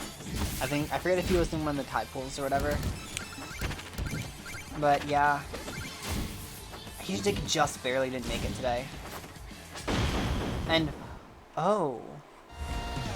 That was an odd and very unfortunate way to lose the set. Oh my god, Amiki, no. Amiki, please. Amiki. We're back to Tempest. Let's go. Okay. Kwico's not watching right now as far as I know, but I want to call this out. Tempest is way better for clearing the nodes for Shovel Knight, and if you're going to go to Tempest, there's one reason to go here, and that's round start fishing. I actually haven't seen Kwico fish almost at all. He's fished a couple times between stocks, and he fished to edgeguard Jharlembuschk one time and got like 3 fish, which was really funny. Yeah, this was not a good pick. And like, the fact that Naphel likes Tempest, you couldn't have known that, realistically, if you haven't fought him before. But yeah, this was a really weird pick on Kwico's part. Like, he can still win, absolutely, but I'm surprised he isn't abusing fishing more and trying to abuse the fish. Nep, I'm the only one on commentary tonight. I'm just vibing. Nep's rooting for Tempest. Oh my god, Amiki, you came back. Oof.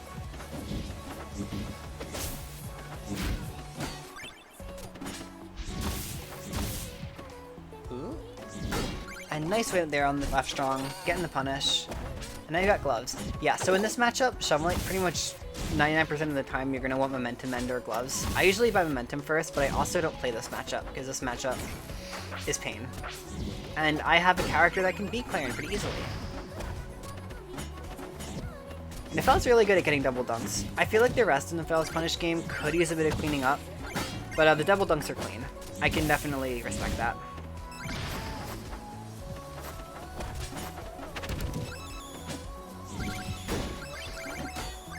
We got SK Sadness in the chat. Rip Nepetri. No Fun Zone up. Actually, that's a weird spot for no Fun Zone, but it's also not like necessarily bad because like Shovel Knight can up tilt to cover the platform unless there's a no Fun Zone there. So yeah. Oh, I'm sorry, Neeptree. I don't. There's only so much I can do, you know. How do you? How do you actually pronounce it? Like I can just call you Nap. I'll probably just call you Nap.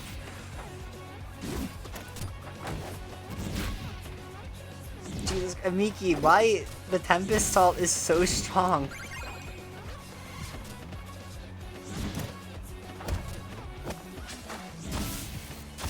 Okay, where's the accent on that? Nep, where's the accent in your tag? Because I think that's what I'm getting wrong.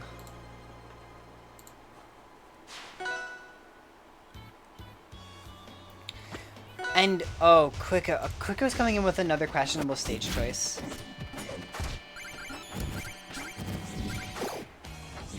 So it's Nepetri. Okay. Oh, okay, I see. I thought it was... Whatever. I don't even care. Oh, Nepekri? Oh, that makes a lot more sense. Okay. It actually makes a lot less sense. I take that back. But now I understand what I was saying wrong. So anyway, Kwico. And again, I don't know if you're going to come back and watch this, but if you are, why are you taking Claire in the Tempest and Spirit Tree? What is wrong with you? You psychopath. These are like her best stages. Like, even Treetop, like that's another good Clarence stage, but it's also a goated SK stage, so like I can at least get the logic and... Ooh. Alright, Naphel getting another taunt on the platform. I guess that's just kind of a motivation taunt.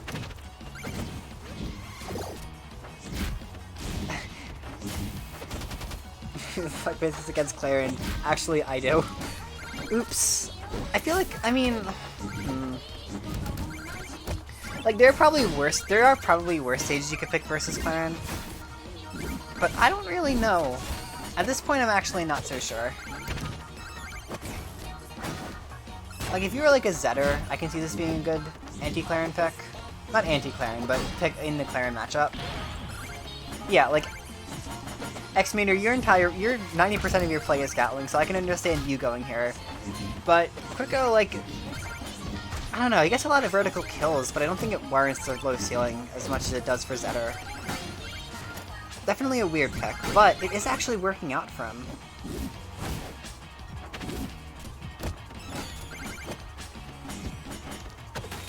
Oop. Nice job, sniping the jump right there and almost getting the double up air, just drifting a little too far. Alright, getting gear again. I mean, gear can probably work in the Claren matchup, I just think it's a little bit risky because no fun zone is a thing.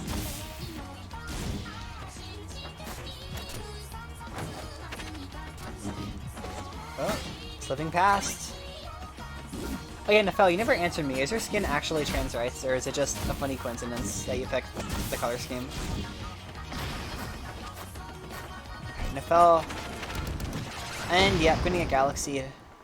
This little JV2 coming in from Kwico. Stopping even with the questionable stage choice. So you know what, Kwico? My criticisms were apparently ill-fated. You did good. And man. Funny coincidence trans rights. You know what though? Honestly, I still respect it. I love your skin, it's really pretty.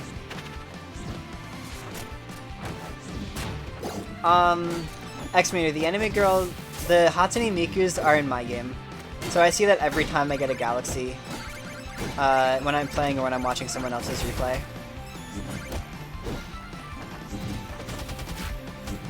But I highly doubt either of these people have a Hatsune Miku Galaxy. With custom Galaxies, you can basically just do anything you can shrink into a 256 by 256 PNG, and... Ooh! Alright, both players coming out swinging. We're basically playing Smash 4 right now. Two-stock game. Kwico not actually making bank so far. If Kwico can get his hands on Ghost Gloves, he can definitely try to keep things even here and kind of slow down the game a little bit. But that's if he can get that last 102 gold.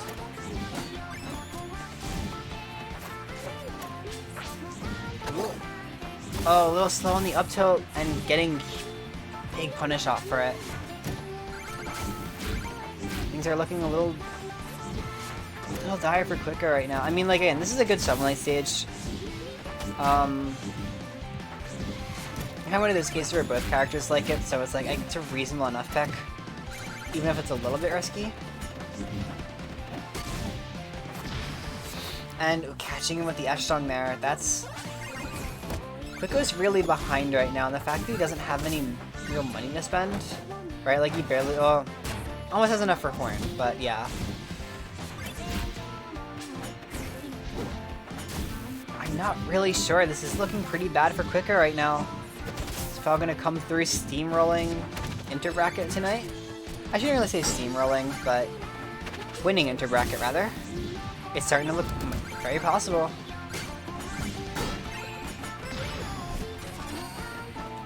Are you picking up here? Okay.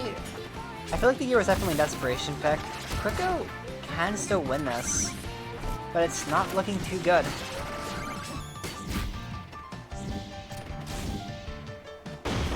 Oh no. Just a little bit too much knockback there. Naphel barely managing to squeeze out this win. I shouldn't say barely, but still managing to squeeze out the win. Taking tonight's intermediate bracket from winner side. Congratulations to Naphel. Woo! Yay, let's go. Okay. So, I think that will... Yeah. So, not too much else I can really add on to that. That was a pretty decent set. Kwico, get better stage picks versus Claren. And maybe work on that matchup, because it's hard.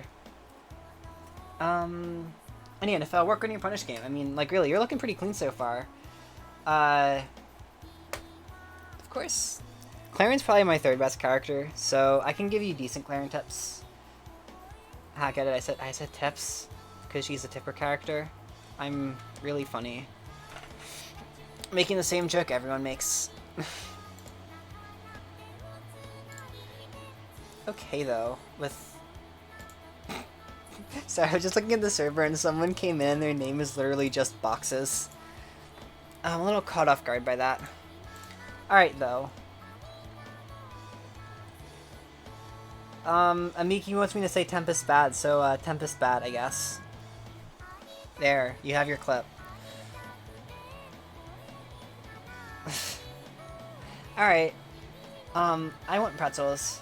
I'm very hungry today. So I'm gonna go eat some pretzels. I'm assuming Code Cracker is still streaming, right? I'm actually gonna go check before I raid.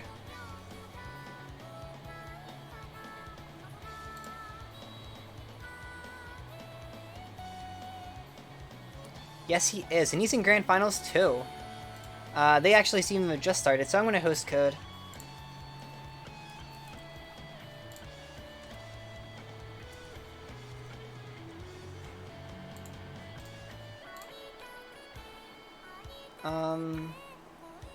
Make sure I spell this right. I'm Big Brain. Thank you, Amiki. Very cool. Alright, I think that should be good. So... Okay. Yeah. I will see you all around. I am going to head out. So yeah, have a good night, everyone. Again, GG's, especially to Naphel for winning. And yeah, see you around the server, I guess. Bye.